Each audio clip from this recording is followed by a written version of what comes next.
Good evening everybody, welcome to Bear Beer Reviews. For tonight's little review we have a beer all the way from across the pond in America. We have Smuttynose Brewing Company's Bouncy House IPA, which is their session IPA I believe, clocking in at an ABV that I cannot find around the glass. I shall find it soon. Anyway, all occasion American Ale is what it calls itself. Come visit our brewery and restaurant at Tell Farm in Hampton, New Hampshire. I saw a lot of their beers when I was out New England way this time Christmas last year, and I passed them up quite a lot actually, if I'm totally honest. I don't know why I did, I just did.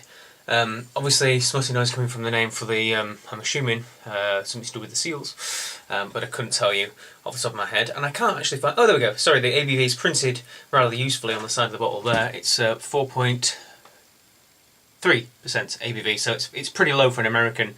See if the camera will get that. You got it focused on it. There we go, 4.3% ABV, printed on the side of the bottle, I guess for export. The bottle is one on export. So crack it on open, there's a nice hissy fizz on that, and we'll pour it out into a glass and see what we have. Good amount of carbonation at least. Right, it's not going to reach all the way top. There we go. So, in the glass we have a nice crystal clear apricot kind of colour. It's not the deepest, darkest copper I've seen. It's got a nice colour to it though. It's wonderful and clear, beautiful. Lots of nice carbonation in it as well. A good lasting head as well. Just about a finger and a half, I guess. Looks like it's going to stick around for the ride as well, which is always nice to see. Good amount of head retention. So let's get a nose on there and see what we smell. Oh, there's certainly one or two little, there's a little bit of hoppage in there. Yeah, it's definitely got a full-blown IPA smell to it. There's a lot of quite sweet, tropical mango, sweeter sort of clementine satsuma aroma too. But to be honest, I'm getting a huge whiff of mango, sweet mango hop notes. Perhaps a little bit of grapefruit thrown in there too, but we're certainly talking the sweeter side of citrus, bordering on tropical aromas too. Oh, yeah, 4.3, but there's just so much dripping, juicy hop aroma in it. Cheers everyone, let's get in and give it a try.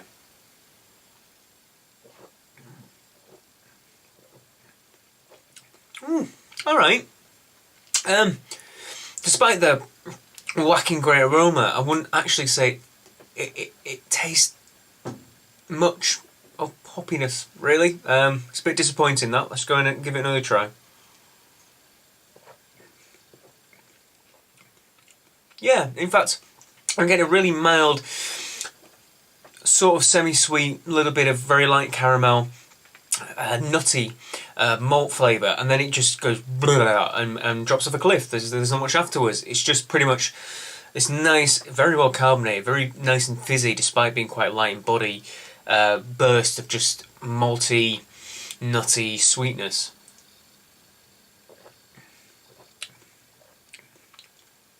There's hints of it, especially retronasal is what they call it. When you're breathing out again, and as it dries up actually later on, you get a bit more of the hoppy note coming through at the end, as well as it's quite a tangy bitterness, quite metallic bitterness. What was it? Oh, let me see. Best by 28th of February 2015. So, if we're expecting 6 months on a bottle, pardon me, then it's still well within its drinkable date, I suppose. It just seems to lack quite a lot in hop flavours. Yeah, there's a very slight little bit of it, and a little bit of sweetness and nuttiness, and that's it. It's not punchy enough, and perhaps it's what American breweries don't do very well. Perhaps they just don't get.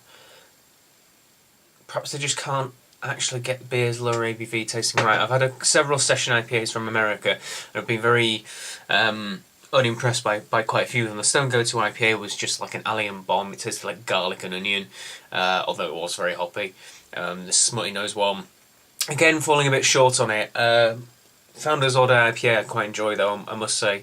This one's another that kind of falls into the category of I'm not too sure about. I mean, it does its job. You could certainly sit and have several of them. Nothing untoward about them at all.